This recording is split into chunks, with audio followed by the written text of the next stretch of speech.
कहानी की शुरुआत होती है एक लड़के से जिसका नाम है जिन सियोक। शांत समझदार पर अंदर से थोड़ा टूटा हुआ। उसने नोटिस किया कि उसका परिवार कुछ अजीब हरकतें कर रहा है, जैसे कुछ छुपा रहे हैं उससे। पर क्या छुपा रहे हैं और क्यों, ये वो नहीं जानता। एक दिन जिन एक बहुत ही बुरे सपने से उठा। उसका पूरा शरीर पसीने से भीगा पड़ा था, लेकिन उसका पूरा परिवार उसके पास था। उन्होंने उसे संभालने की कोशिश की और हंस के कहा कि थक गया है तू, कल रात नींद भी तो नहीं आई एक्साइटमेंट में। दरअसल वो लोग नए घर में शिफ्ट कर रहे थे। जब वो नए घर पहुंचे, जिन को कुछ अजीब महसूस हुआ। घर बिल्कुल नया था, पर उसे लगा मानो वो यहाँ पर पहले आ चुका है। उसने अपने बड़े भाई योसियोक को देखा, जो हर चीज में एकदम बेस्ट था। चाहे स्पोर्ट्स की बात कर लो, पढ़ाई, म्यूजिक, लड़कियां भी पसंद करती थी उसे। सबसे जरूरी बात, वो एक बहुत ही अच्छा भाई था। जिन उसका बिल्कुल उल्टा था। पढ़ाई में फिसड्डी, स्पोर्ट्स में भी कुछ खास नहीं, और लड़कियां तो पूछती भी नहीं थी उसे। लेकिन इसके बावजूद उसने कभी अपने भाई से जलन महसूस नहीं की, बल्कि उसे तो अपने भाई पर गर्व था। लेकिन फिर कुछ समय पहले योसिक ने एक खतरनाक एक्सीडेंट में अपना एक पैर खो दिया।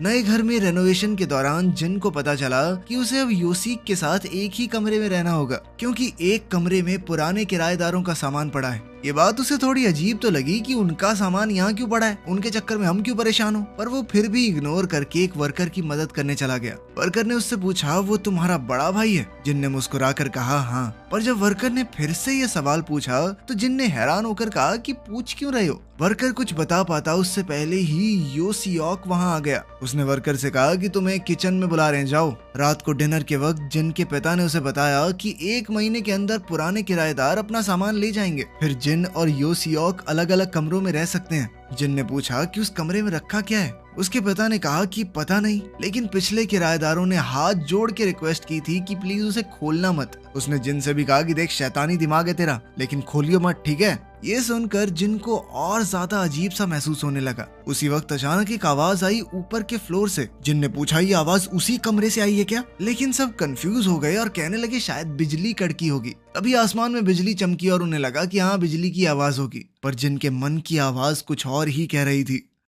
उस रात जब योसियोक सो गया, जिन अपने MP3 प्लेयर में म्यूजिक सुनने लगा। तभी उसे एक आवाज सुनाई दी। पहले उसे लगा कि मैंने कुछ गलत सुना है शायद, लेकिन फिर दोबारा से सुनाई दी। आवाज उसी बंद कमरे से आ रही थी। जिन डरते हुए उस दरवाजे के पास गया। उसका मन बार बार ये जानने का कर रहा था कि आखिर अंदर है क्या। वो दरवाजे को खोलने जा ही रहा था, तभी किसी ने पीछे से उसे पकड़ लिया। वो चौंक गया, पर फिर उसने देखा कि ये तो योसियोक था। उसने योसियोक को बताया कि इस कमरे के अंदर से आवाज आ रही है। योसियोक ने भी सुनने की कोशिश की, पर उसे कुछ सुनाई नहीं दिया। उसने कहा कि तुम दोबारा से पढ़ाई से बचने का बहाना लगा रहे हो ना। फिर वो दोनों घर के पास ही मौजूद एक पहाड़ी पर गए। दोनों भाइयों ने अच्छा समय साथ बिताया, पर तभी योसियोक को एक कॉल आ गया। उसने कहा, पापा ने एक फाइल मंगवाई है, तो यहीं रुक, मैं दे के आता हूँ, ठीक है। जिसके बाद जिन वहीं रुक गया। पर बीच रास्ते में कुछ लोगों ने योसियोक को घेर लिया। जिन ने देखा कि कुछ लोग उसके भाई को मार रहे थे। वो तुरंत उसे बचाने भागा, पर उससे पहले ही उन्होंने उसे उठा लिया। जिन कुछ नहीं कर पाया, पर उसने उनकी कार की वो नंबर प्लेट याद कर ली। घर जाके उसने सब कुछ अपने माँ बाप को बताया और फिर वहीं बेहोश हो गया।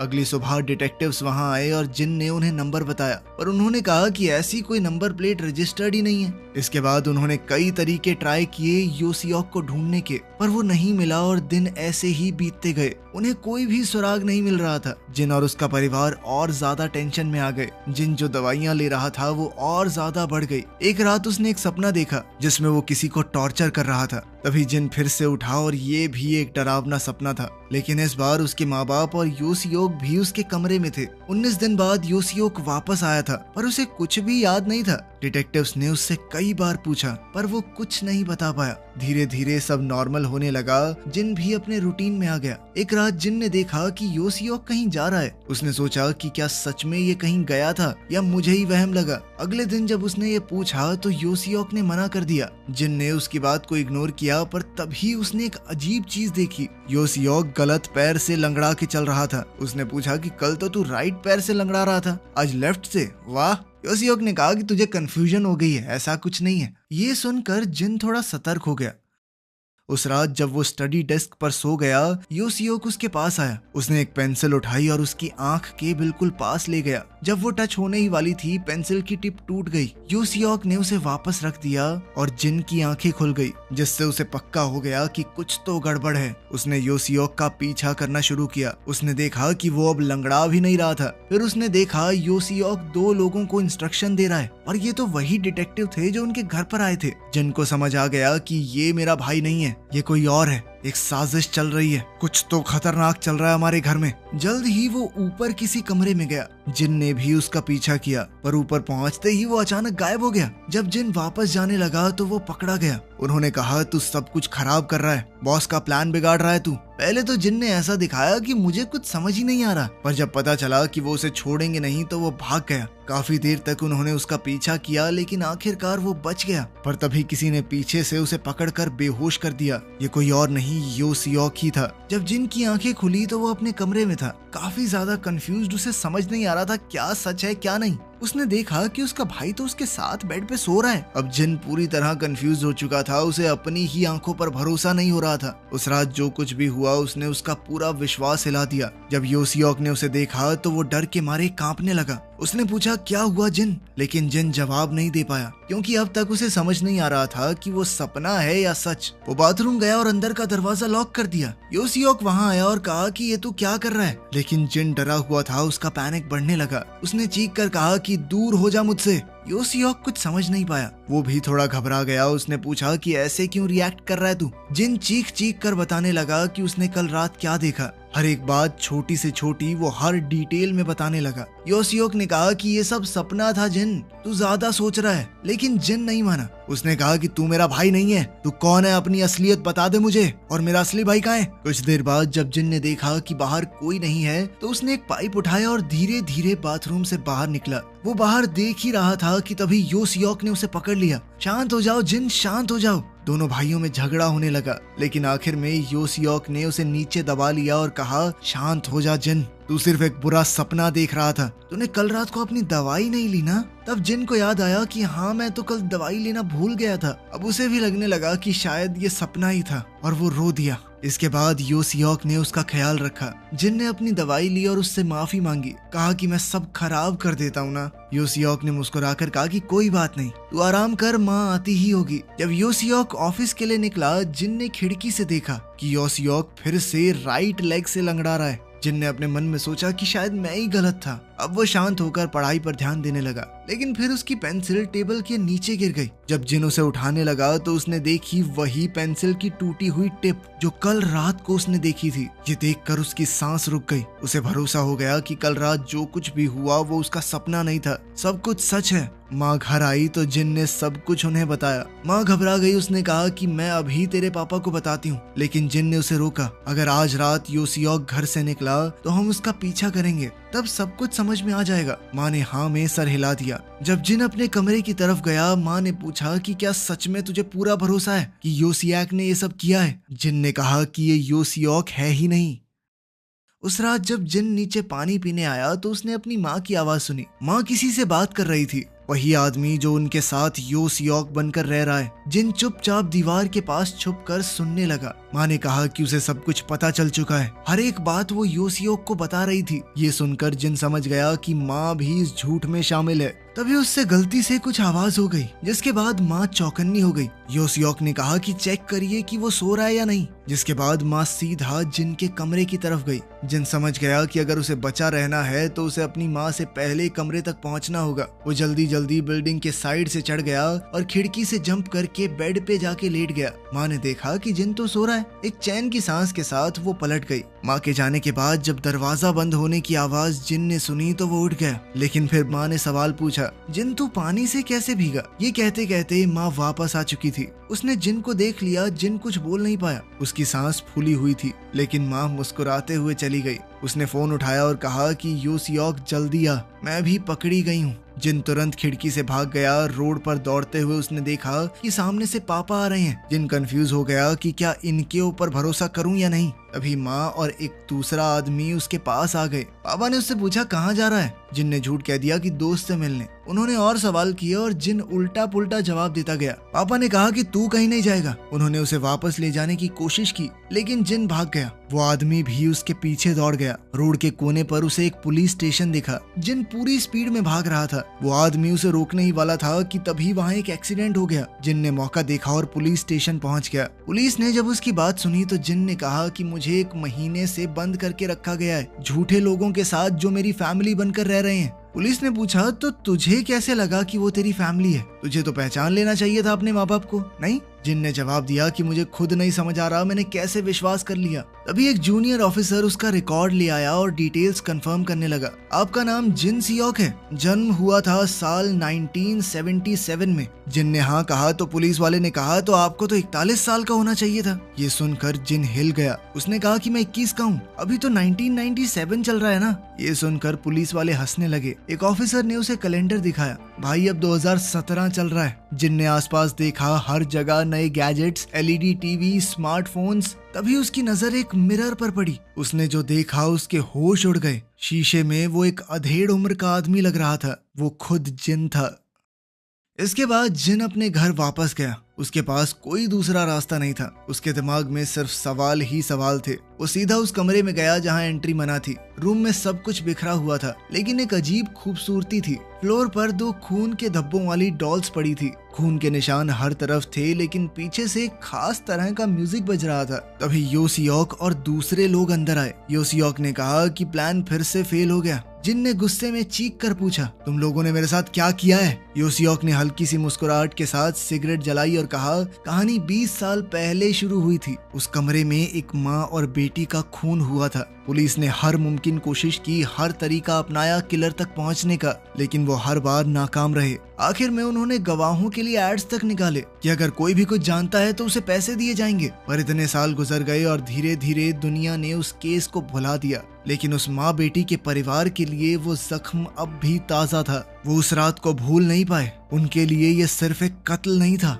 उनकी पूरी दुनिया उजड़ चुकी थी। इसीलिए उन्होंने खुद किसी को पैसे दिए, एक ऐसे इंसान को जो उन्हें इंसाफ दिलवा सके। वो था यो सियोक। यो सियोक ने जान लगा दी। 4 साल तक पूरी मेहनत से इन्वेस्टिगेशन की, पर हर मोड़ पर नाकामी ही हाथ लगी। लेकिन एक दिन वो सच तक पहुंच गया, और वो सच ये है कि जिन ही वो किलर था। फिर टॉर्चर्स का सिलसिला शुरू हुआ। वो हर तरीके से जिन से सच उगलवाना चाहते थे, पर हैरानी की बात ये थी कि उसे इतना दर्द, इतनी मार देने के बाद भी जिन ने हर इल्जाम से इनकार कर दिया। उसकी आंखों में जो सच्चाई थी उसने यो सियोक को भी कंफ्यूज कर दिया। पर यो सियोक जानता था कि वही किलर है। विक्टिम के परिवार को बदला लेना था, लेकिन जब जिन को अपने गुनाह याद ही नहीं है तो उसकी मौत बेकार होगी। इसीलिए उन्होंने एक फोरेंसिक हिप्नोसिस एक्सपर्ट को बुलाया। जिन के दिमाग की जांच की गई। पता चला कि जब जिन 20-21 साल का था तो उसके साथ कुछ ऐसा हुआ कि उसने अपनी यादें खुद ही अपने दिमाग से मिटा दी। मेडिकल टर्म में इसे डिसोसिएटिव एमनीशिया कहा जाता है। इसीलिए एक अलग रास्ता चुना गया।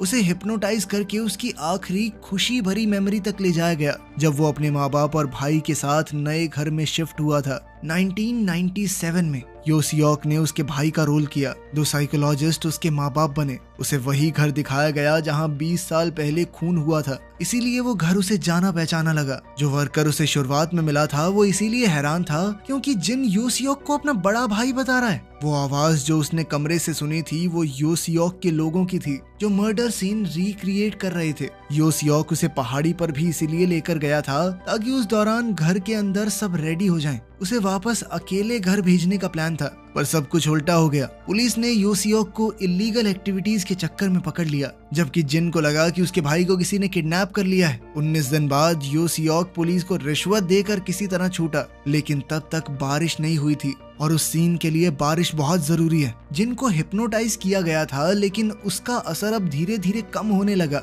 जिन का शक बढ़ता गया और सब लोग यहाँ तक पहुँच गए। फिर यो सियोक ने उसे एक और जगह ले जाने की कोशिश की। रास्ते में पूछा भी कि उसे समझ आ गया ना। जिन ने जवाब दिया कि मैं सब कुछ मानने को तैयार हूँ, लेकिन एक बात नहीं, मैंने किसी को नहीं मारा। ये सुनकर यो सियोक गुस्से में आ गया और कहा कि तू ही किलर है साले, तू नहीं मारा है उन्हें। और तुझे भी मरना होगा। जिन ने कहा कि मैं अभी नहीं मरने वाला, और अचानक गाड़ी का दरवाजा खोला और रोड पर कूद गया। यो सियोक ये देखकर शॉक्ड रह गया। जिन भागते हुए बहुत दूर निकल गया, लेकिन यो सियोक भी बिल्कुल उसके पीछे था। सड़क पर हादसे हुए, गाड़ियां टूटी, कुछ छोटी दुकानें भी। यो सियोक पागल सा हो गया था। पर फिर एक एक्सीडेंट में वो खुद बुरी तरह से चोट खा गया। जिन ने देखा कि अब वो उसे पकड़ नहीं पाएगा, पर तभी एक और एक्सीडेंट में जिन भी जख्मी हो गया।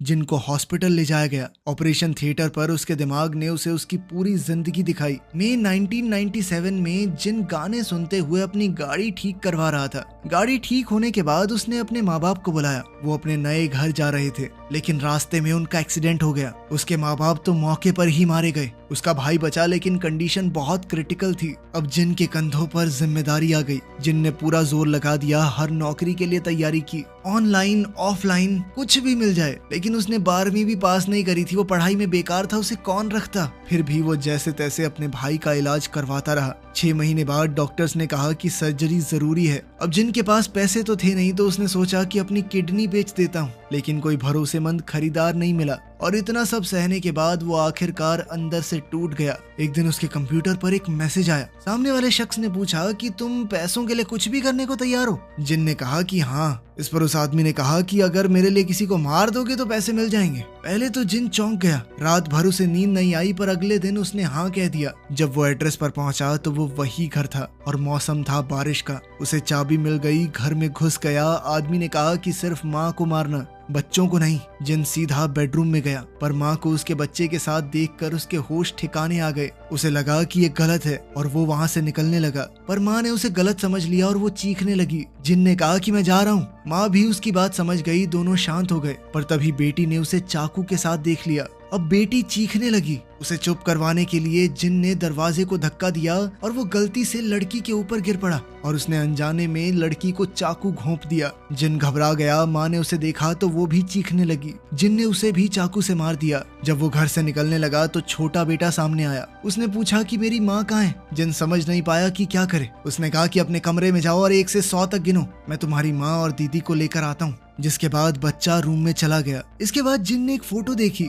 उसमें वो आदमी था जो उसके भाई का डॉक्टर है। तब उसे समझ आया कि डॉक्टर ने उसकी मजबूरी का फायदा उठाया है। उसने अपनी ही पत्नी को मारने के लिए भेजा है। जिन छत पर गया और डॉक्टर का इंतजार करने लगा। बच्चे ने उसे कॉल करके बताया कि मम्मी और बहन को कुछ हो गया है, जल्दी आओ। अपनी बेटी की मौत की खबर सुनकर डॉक्टर का दिल टूट गया। जिन ने पूछा कि अपनी पत्नी को क्यों मारा। डॉक्टर ने कहा कि इंश्योरेंस के पैसों से हम सड़क पर आने से बच जाते। पर अब जब उसकी बेटी भी मर गई थी तो वो गुस्से से पागल हो गया, और उसने गुस्से में आकर जिन को छत से धकेल दिया। जिन ने उसे रोकने की कोशिश की, पर उस कोशिश में गलती से डॉक्टर छत से नीचे गिर गया, और ऐसे ही एक और मौत हो गई उसके हाथों। यही वो घटना थी जिसे जिन के दिमाग ने दबा दिया था। आखिरकार जिन होश में आया। उसने देखा कि यो सियोक उसके पास था। यो सियोक ने कहा कि विक्टिम के परिवार को इंसाफ चाहिए, तुम्हें छोड़ नहीं सकता, जहर देने जा रहा हूँ तुम्हें। पर जिन ने कहा कि उस लड़के से माफी मांग लेना मेरी तरफ से। ये सुनकर यो सियोक समझ गया कि जिन को सब कुछ याद आ चुका है। फिर यो सियोक ने पूछा कि क्यों किया तुमने ये सब, कौन था इस सब के पीछे। फिर उसने एक राज बताया। वो छोटा बच्चा जो उस रात 1 से 100 तक गिन रहा था, वो खुद यो सियोक है। जिन हैरान रह गया। यो सियोक ने पूछा कि मुझे भी क्यों नहीं मारा, मुझे क्यों जिंदा छोड़ दिया? हाँ, बचपन से आज तक मुझे अनाथ आश्रम में रहना पड़ा, मेरा पूरा परिवार था, सब कुछ छीन लिया तुमने। मैं पूरी जिंदगी सिर्फ तुमसे बदला लेना चाहता था। जिन के पास शब्द नहीं थे, उसके मुंह से सिर्फ सॉरी निकला, पर सॉरी काफी नहीं था। यो सियोक जानना चाहता था, क्या मेरे पिता ने इंश्योरेंस के चक्कर में माँ को मरवाया? जिन ने झूठ कह दिया कि नहीं, मुझे किसी और ने भेजा था, जो किया मैंने अकेले किया। यो सियोक का दिल तो मानना चाहता था, पर दिमाग नहीं मानता। उसने फिर से पूछा कि क्या सच में ये इत्तेफाक था कि मेरे पिता ने मेरी माँ की मौत से 2 महीने पहले उनका इंश्योरेंस करवाया था? जिन के पास कोई जवाब नहीं था। यो सियोक सब कुछ समझ गया। अब दोनों उलझन में थे, न जिन जी सकता था न यो सियोक। दोनों अपने रास्ते चल दिए, अपने अपने दर्द के साथ। ये कहानी 2 ऐसे बदनसीब इंसानों की है, एक जो अपना बीता हुआ कल भूल गया था, और एक जो उसे भुला नहीं पाया। वीडियो पसंद आई तो लाइक कर देना, चैनल को सब्सक्राइब कर लेना। मिलते हैं अगली वीडियो में।